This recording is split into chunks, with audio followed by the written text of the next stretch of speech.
If there were like 3 to 5 apps that everyone should have as like a baseline just to be good with your finances, what will be those top 3 or 5 in your opinion? I feel like I should bring out my phone and like look at my apps. So right now, the very first app I have is my main bank. So I have my main bank that like all my bills come into, all my income comes into, and that's where I usually typically have all my savings. So my bank is obviously number one. Number two is actually my regular investing, which I use a service called M1 Finance, and they are also free to use. I like them. Yeah, they're a little bit more complex. I do got videos to take care of you. Next up I have is my retirement account. So having some form of retirement account, whether it's with a company or setting one up for yourself. And then I do have money transfer apps. So I have, Cash App, Venmo. So I have those because everybody wants to transfer money back and forth with everybody. For sure. And then the next thing I actually have is another bank account, which is with SoFi. So I have that bank as a means for me spending my fun money. And by fun money, I mean money that I can kind of spend to my own discretion. I'm trying to give me a bag. I'm trying to give me a bag. I'm trying to give me a bag. I'm trying to give me a bag. What's up? You are now listening to FYI FLI, the podcast. And I'm your host, Hassan Thomas, along with Remy. And we are here to share tools on how millennials can budget, save, invest, and understand student debt and credit to achieve financial freedom. If you're a high school student, college student, or someone who's interested in gaining more financial insight, this podcast is for you. I'm trying to give me a bag. I'm trying to give me a bag. I'm trying to give me a What's up, my FYI Fly folks out there? How y'all doing? I hope y'all doing all right. Welcome to the FYI Fly podcast. My name is Hassan Thomas, AKA the kid that did and the man that can, baby. And today, we're going to be chopping it up with financial app reviewer, Airbnb host, and YouTube star, baby, Mr. Denis Trufin AKA True Financials. How are you, boss? How are you? Oh, thank you for that introduction. I love that you even knew about the Airbnb stuff. I don't know if we talked about it. So I'm doing great, man. I'm so glad to be here. I love your energy. And, we only met a couple weeks ago, but I definitely loved catching that energy that you brought to the table when I first met you. Yes, sir, man. Yes, sir. I'm happy to have you here. Really excited when I saw what you do with your app not your app development, but your app reviews and things of that nature. Because as I was telling you, man, when I'm speaking to these students, all they want to know is what app we can use to do that positive financial activity. So before we get into that, I want to know, were you always good with money, or was there like a turning point in your life where you were like, okay, now it's time to get right? So my story is kind of interesting. I was 16 years old. I got my first job and got my very first paycheck. Like, kids do. They're going to go and spend all that money. And that's exactly what I did. I bought a Zune. If anybody knows what that is, it's a music player that was competing against the iPod at the time. Okay. And I'm like, I ain't never heard of that one. I ain't gonna lie to you. Yeah, it was from Microsoft too. So it was like a big company that like produced it. And I spent every penny to buy this thing. And I was like so proud of myself in that moment to be like, wow, I bought something for myself. And then instantaneously, I was like, whoa, like right afterwards, I got home and I was like, maybe that wasn't the best idea. And that kind of like started my journey on finance, learning it and growing it. So I was 16 at the time and now I'm 34. So actually more than half my life, I've actually been really interested in finance, whether it's personal or just like how money works in general.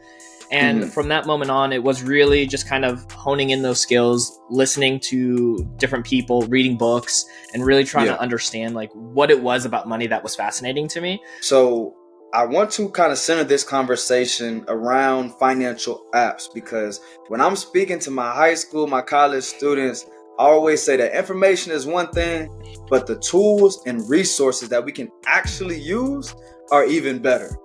So let's start with budgeting. What apps do you use to budget? What do you recommend? Talk to us about that. So like for budgeting, I see a lot of times in my experiences, somebody will try budgeting and say, oh, this isn't for me. Budgeting doesn't work. I'm out. And in truth, you just didn't find the right way to do it. And so there are different apps that I always recommend people to try, like YNAB, which is a really fantastic app, is a great place to start. And then there's also a free option with a company called SoFi. FYI has a service called Relay, and Relay allows you to kind of connect all your accounts together or manually plug in all your information. And you can not only see just your budget of like what's coming in and what's coming out every month, even if it's small numbers, right? Like we're getting started. We all start at $0, right? For all of us. And it also builds up your net worth, which is a huge thing for me because you get to see everything you own versus everything you owe in your life kind of meshed together, so you can see where you stand as an overall net worth. And so those kind of things combined to me really speak volumes, and that's where I generally kind of keep my budgeting tools together. Okay. Yeah, I've definitely heard of You Need a Budget and SoFi as well. So those are some pretty reputable companies. But speaking of one of a big company and that's making headlines right now is an app called Mint that is now becoming Credit Karma. What's your thoughts on that, brother? Yeah, that was an interesting experience to see that transition where they're taking Mint.com away and kind of transitioning into Credit Karma, and they're removing essentially quite a few of the features. So I know a lot of people are kind of like looking for alternatives, and there's a lot of people talking about Monarch budgeting or another one called Simplify from Quicken. And both are also decent options as well, too. Most of these do have a fee that comes with them. And I know sometimes that can be a little straining, especially when you don't have a lot of money coming in. And that's, for me, the biggest thing. And have you seen, what they're planning on doing with Mint? Like, will it even, so is Credit Karma going to have a budgeting system? Or like, yeah, from what I've heard, they're going to have they're going to kind of integrate it into their platform. But the biggest thing was that they were taking away some of the features. So it's going to be a cut down version of what Mint.com had. And so if somebody was using Mint, they are now obviously in the process of looking for other tools and means to be able to do that, which is why I recommended SoFi Relay, because that is a free option. You don't actually even need the SoFi Bank. Even though the bank is great and I do recommend them personally, I think the SoFi Relay does a really good job of what they give you for free and what you can get out of it. And then if you did want to go the more granular route, like very, very detailed, the YNAB would be one that I would recommend, even though it does have a cost to it. It does put kind of like some skin in the game for you to be paying attention to your money.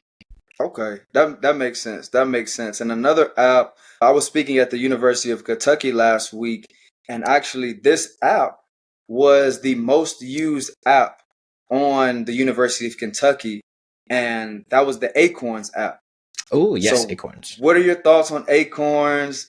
And is there something better than Acorns? What's your thoughts on that? Acorns does a really, really good job of saying, hey, you want to simplify things? We got you. We're going to take that. We're going to take care of this for you. We're going to walk you through the steps of getting money in. And guess what? If in a couple of years you have, some money in that account and you want to transition to something else, you can definitely do that. Brother, I'm not going to lie to you. I love Acorns. I mean, I love it, man. It saved my life when I was in college. I actually had 2 flat tires, and they came in a tow truck, brought my car to the shop. The shop actually gave me a rental car to use while I was in college. I'm on my way back to college driving, and a rock, boom, smacks my windshield of the rental car.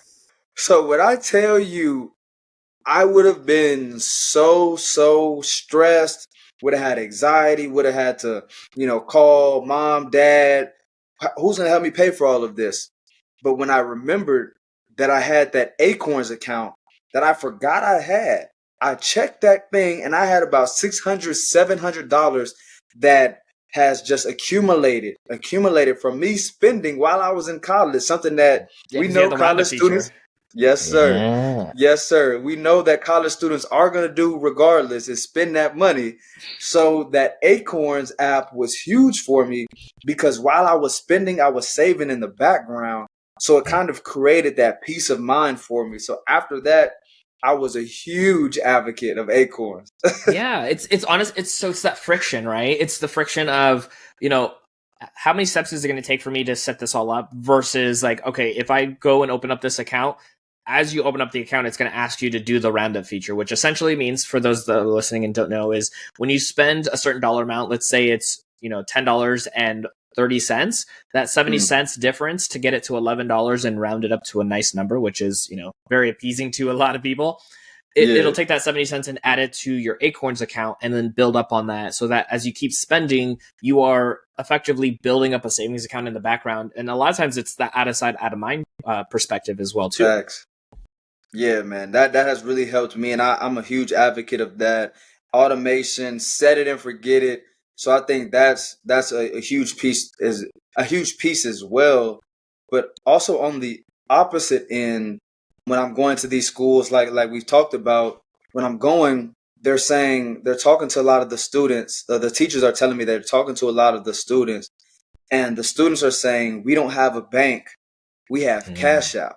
And I'm like, oh man, so I want to get your thoughts, especially from all the apps that you've used. Is Cash App an acceptable bank for people to be using? Like, what do you think about that?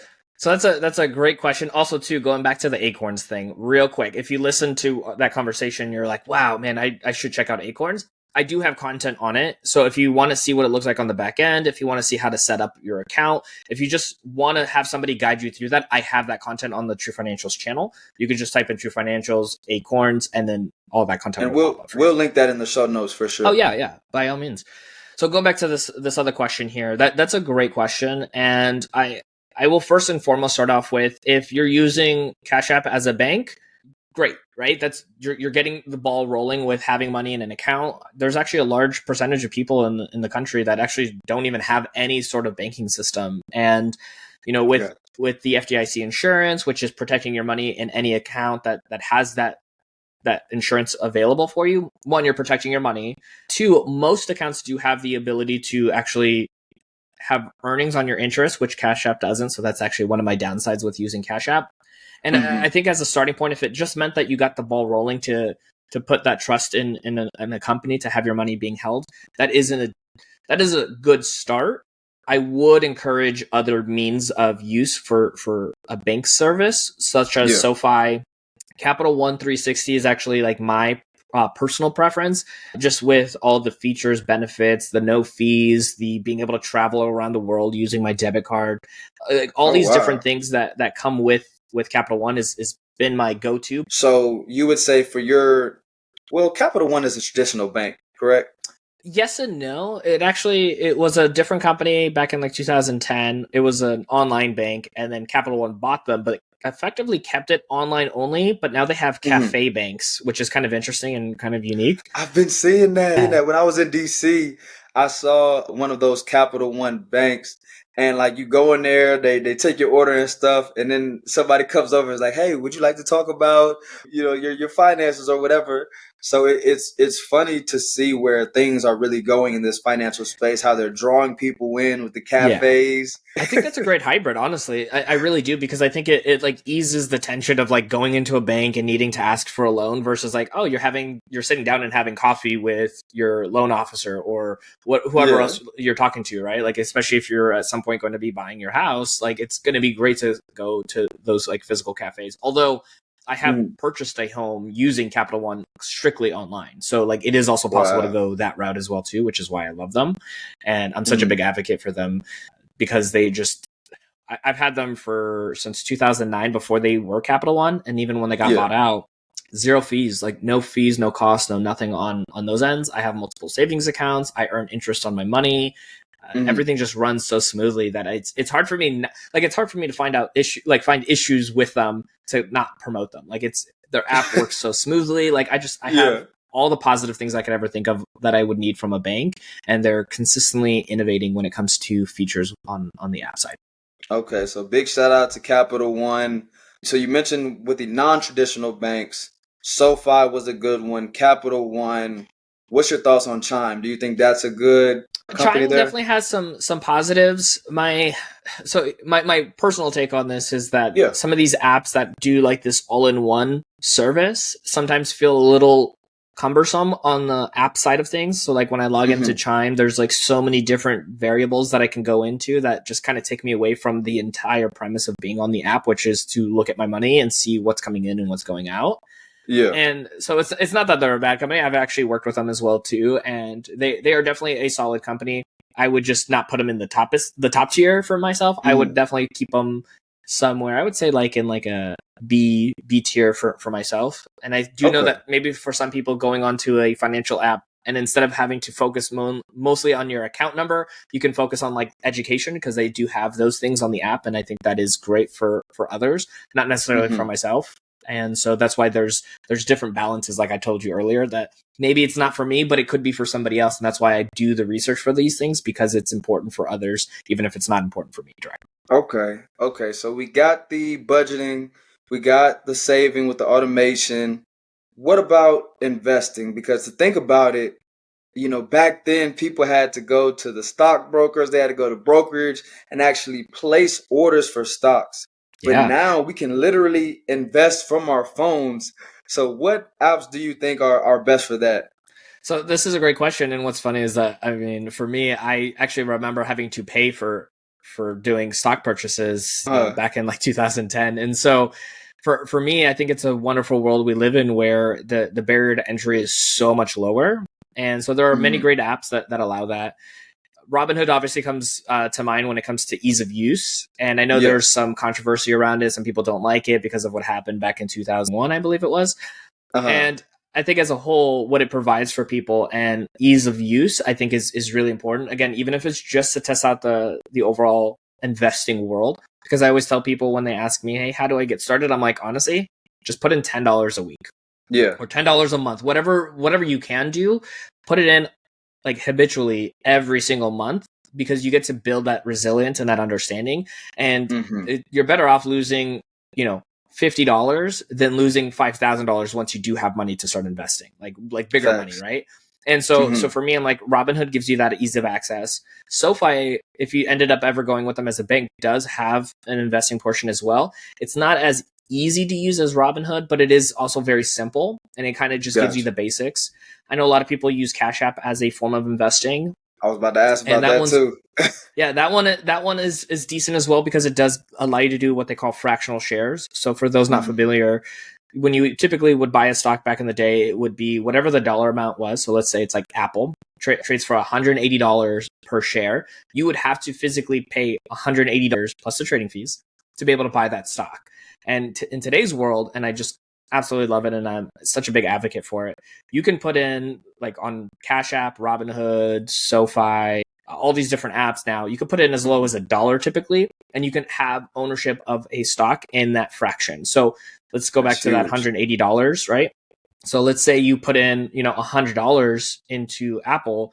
Well, you don't own one full share, but you own a really good portion of that share. So I think with that one, that would be like about 60% of a share. But what's happening is that $100 is now being affected by actually being in the market. So it can move up or down depending on where the stock goes. And instead of having to wait so long to build up to that $180, you can be putting in $1, $10, $20, $100, whatever works for you in that time period. Okay. So I got a couple more questions regarding the apps. If there were like 3 to 5 apps that everyone should have as like a baseline just to be good with your finances, what will be those top 3 or 5 in your opinion? I feel like I should bring out my phone and like look at my apps right now, because I do have a finance folder. So this is interesting, because obviously everyone's going to be different. Like where you are with your finances is different where I'm at and everybody else, right? So looking at this, I'm looking at my overall financial apps. So right now, the very first app I have is my main bank. So I have my main bank that like all my bills come into, all my income comes into, and that's where I usually typically have all my savings. So my bank is obviously number one. Number two is actually my regular investing, which I use a service called M1 Finance, and they are also free to use. I like that. Yeah, they're a little bit more complex. I do got videos to take care of you if you want to go step by step with them. And once you get them set up, the beauty of M1 Finance is they're kind of like a set and forget model. So you can forget that you even have it as long as you have your money going into the account. Next up I have is my retirement account. So having some form of retirement account, whether it's with a company or setting one up for yourself. And then I do have money transfer apps. So I have, Cash App. So I have those because everybody wants to transfer money back and forth with everybody. For sure. And then the next thing I actually have is another bank account, which is with SoFi. So I have that bank as a means for me spending my fun money. And by fun money, I mean money that I can kind of spend to my own discretion because I am freely. Yep. Yeah, I am with a partner. So our main bank is all of our bills, all the things we get to take care of to live our lives. And then the SoFi account for me is I'll transfer money in, and then that money I can spend on anything I want. And it's more so to kind of keep things more clear and understanding of like what's in our main bank and you know, what's coming due versus like having our spending money set aside with our fund or with our overall funds and kind of getting that a little too meshed up. Man, that's huge. And man, we can't have you on FYI Fly and not ask you our famous final question. So I'm going to say 2 quotes and I need you to let me know which one is more accurate in your opinion. You ready? Yeah. Oh, yeah. All right. So first one is more money, more problems. Shout out to Biggie. And the second one is money can't buy happiness. Which one do you agree with most? Ooh, I would say money can't buy happiness is the one I would agree with. Yeah. So, you know, I mean, the joke is always like, you know, you don't see somebody happy or not happy on a jet ski, right? Like, obviously that takes money.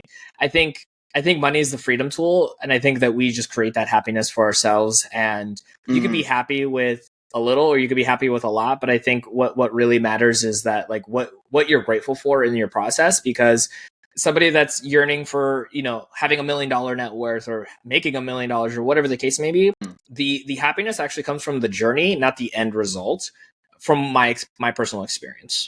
Yeah. Okay. I like that. And, you know, definitely, you know, that money or the happiness has to be like, it's temporary and it's fleeting. What's not temporary is the internal joy that you have. Yeah. So that's where you can kind of work on yourself. And that has nothing to do with money. That's self-development, understanding yourself, self-awareness, and things of that nature. So I'm in full agreement with you there, man. I'm aligned with almost everything you said here today. So thank you so much, Dennis, for joining the FYI Fly podcast. If you have any final words, any final takeaways, go ahead and also let them know where to reach you, man. Yeah, man. I mean, just thank you so much for having me on here. I'm so grateful to be able to share anything that can be of value for anybody listening and, you know, taking action on their future, especially towards their finance. I'm just so grateful for that. Even again, if it's not like their main objective in life to be, you know, focused on their finances, I know it just gives them more of that freedom to do the things that they love. And that brings a lot of joy for me. And so I love what you're doing. I love the value that you're bringing to your audience. And, you know, again, so just so grateful to be on here to share my story and to chat with you as well. And if people want to find me, my main YouTube channel is called True Financials. It's TRU Financials. It's a play on my last name. And so there you can find tools and tips to work on apps and services that might benefit your financial future. I'll do reviews, I'll do comparisons, I'll do walkthroughs. Like I'll walk you through different steps if it means helping you get to that point of having your account open and ready. So you don't have to worry if like there's information out there or not. It's out there for you. Yes, sir. Yes, sir. So everybody listening, y'all know we need to not only just listen, but actually implement some of this game that we talked about here today. So definitely go check out True Financials. Check out some of the videos. Just like we talked about here today, watch a lot, try a lot, see what works for you personally. And then once you found what works for you, go help a friend, go help your parent, go help, you know, somebody that you care about, because this, you know, when we're learning about money, it's a bit different from learning about, you know, the mitochondria when we was in school. Like it's a bit different because we could go learn about this information and then go earn from what we just learned. You know what I mean? So it's a bit different. And thank you again, Dennis. This was amazing. All my listeners, stay safe, stay invested, and stay FYI Fly. We'll see you next week. Thank you all for listening to FYI Fly, the podcast, and we hope you enjoyed the show. Tune in next week for more financial literacy insights with our special guests. Please visit our website, social media platforms, and subscribe to our YouTube channel at FYI Fly Podcast. That's FYI FLI Podcast. See y'all next week and stay fly.